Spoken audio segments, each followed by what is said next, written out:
20 years ago in the United States, a process began that would shift a massive amount of power into the hands of a chosen few. A restructure of the federal government of a size that hadn't been seen since FDR's New Deal in the 40s. October 8, 2001 saw the creation of the Office of Homeland Security. Today I sign an executive order creating a new Homeland Security Office. That temporary office would one day become the Department of Homeland Security as we know it today. The months after the 9/11 attacks were an understandably strange time. People were scared. The American government saw that fear and an opportunity. I asked the Congress to join me in creating a single permanent department with an overriding and urgent mission, securing the homeland of America and protecting the American people. With the department's creation, signed into law by Bush on November 25, 2002, his twin daughter's birthday, weird present, 22 agencies funneled into DHS. Everything from disaster response to nuclear material monitoring to disease research labs to customs and immigration. Funding for these agencies more than doubled in the 2 years following the department's formation. So what did they do with all that money and control? Obviously, we can't cover all 20 years in this video, but let's look at a bit of how each president wielded his control. Today we're taking historic action to defend the United States and protect our citizens against the dangers of a new era. With my signature, this act of Congress will create a new Department of Homeland Security. Operations officially began in January 2003, with most of the department's component agencies transferring to DHS on March 1st. The leader was Tom Ridge, who'd been a congressman and was once governor of Pennsylvania. At the time, he was asked which agencies the new department would be taking control of. It's really what is not going in, just about all the major components. The customs move in, TSA moves in, Secret Service, Coast Guard. Bush's DHS was marked by an increase in law enforcement power all the way down to local police.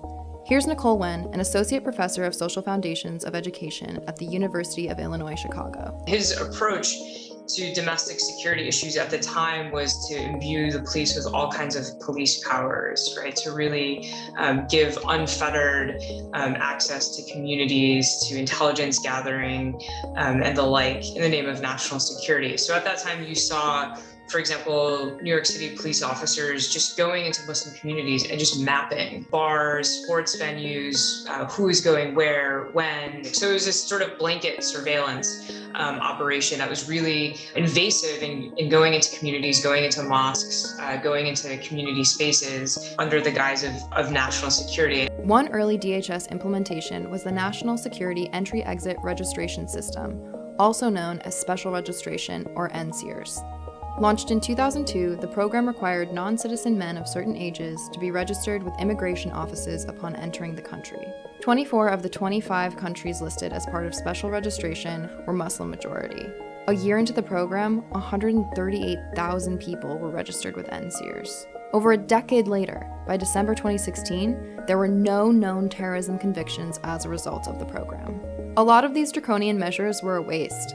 As Bush's tenure in the White House came to a close, the House Committee on Homeland Security reported that DHS had overseen almost $15 billion in failed contracts. In our work regarding DHS's contracting practices, common themes and risks have emerged. Primarily the lack of a sound game plans, the dominant influence of expediency, poorly defined requirements, and inadequate oversight that contributed to the ineffective or inefficient results and increased costs. The legacy George W. Bush left was one of empowering law enforcement, racial profiling, and spending billions of dollars on programs with inconsequential results. But with a new, supposedly progressive president, would all of that change? No.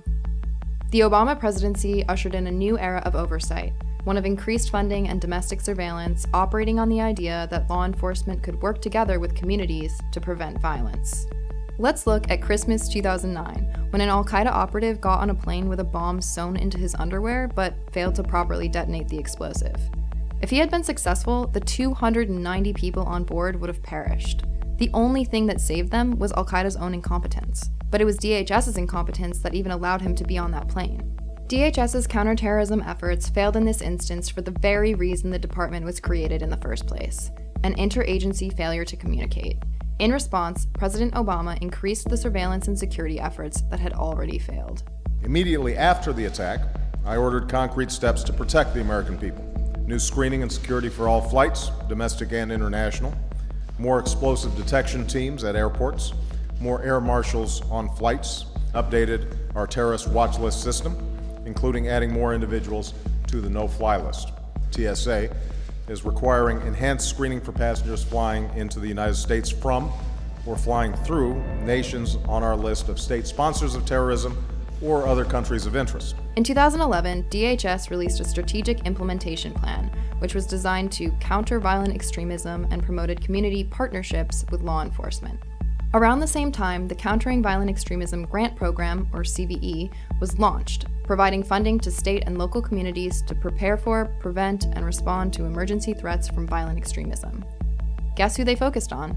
Here's Harsha Panduranga, a lawyer and legal expert at the Brennan Center for Justice's Liberty and National Security Program. They almost exclusively focused on Muslims. So, for example, there would be outreach to Somali American community under the theory that people in that community were more vulnerable to recruitment by certain terrorist organizations, especially kids, right? But I think when you tailor a program that way, what you're really doing is saying that, just because of where you come from, you're going to be more susceptible to recruitment by terrorists. Growing a long beard, or becoming more serious, or going to mosque more frequently, which are obviously just signs of religious activity. The concern for me is that the vagueness and breadth of these indicators means that it is a way to point to something that sort of might justify your preconceived biases about who is dangerous. We as a country learned in early 2021 who the real danger was: far-right, white supremacist, homebred terrorists. But those aren't the people being asked to police their own communities. More recent iterations led by DHS, like Countering Violent Extremism, asks ordinary people to, through the course of their daily work with young people, with communities, with clients, to identify people who they think are potential terrorists, and then again to report them to law enforcement. These are supposed to be trusted adults, people that you're supposed to be able to seek help from, that you should be able to go to a therapist's office and talk about your experiences with war, with displacement, and so on, without fear that will be a pretext to refer you to law enforcement. Really, that see something, say something, that's the organizing frame that's calling on the public to participate in the making of national security. There is no social science that proves that any experiences or indicators are warning signs of future terrorist activity. Despite no evidence to suggest that behavioral detection efforts, conducted either by the government or by your fellow American, actually prevent terrorism, DHS launched in 2011 the Screening of Passengers by Observation Techniques program, or SPOT, within TSA. Like CVE initiatives, SPOT operates on the theory that observable behavioral and appearance indicators can be used to detect terrorists and other threats to aviation before they act. A 2010 Government Accountability Office study revealed that TSA trained and deployed about 3,000 behavioral detection officers, some of whom were private contractors, to 161 airports nationwide at a cost of over $200 million per year. None of these contracts led to measurable terror prevention outcomes. So the question left was, if DHS still can't stop terrorist attacks, what is its purpose? To answer that question, the government upped the department's funding once again. President Obama left behind a structure upon which Islamophobia and racism could be expanded, and then handed it to this guy. They're bringing drugs, they're bringing crime, they're rapists. Enter the Trump era, during which overt Islamophobia and anti-immigrant sentiment became explicit and commonplace. In the first year of Trump's presidency, the number of immigration arrests surged by 40% as a result of a string of executive orders targeting undocumented immigrants. Then, of course, there was Trump's infamous Muslim ban, a 2017 executive order that reduced the number of refugees allowed into the US and specifically banned travel from countries with large Muslim populations. In addition to the Muslim ban, Trump inflated Obama-era counter-terrorist programs. A 2018 study by the Brennan Center for Justice found that at least 85% of CVE grants and over half of CVE programs explicitly targeted minority groups. The study also revealed that 14 of the 26 DHS-funded programs targeted schools and students. In 2020, DHS spent millions responding to racial justice protests, the very same protests that were responding to over-policing, deploying Federal Protective Service agents to areas with particularly high numbers of protesters, despite most demonstrations being nonviolent. He oversaw an increase in DHS funding from $40 billion to $52 billion over the course of his presidency. In October 2020, DHS finally identified white supremacists as the deadliest domestic terror threat in the United States, with far-right American extremists making up 90% of domestic terrorist plots and attacks in 2020. But a shift in focus on white supremacists didn't come until Biden took office. In response to the deadly January 6th attack on the U.S. Capitol, the incoming Biden administration stepped up efforts to combat white supremacist terrorism.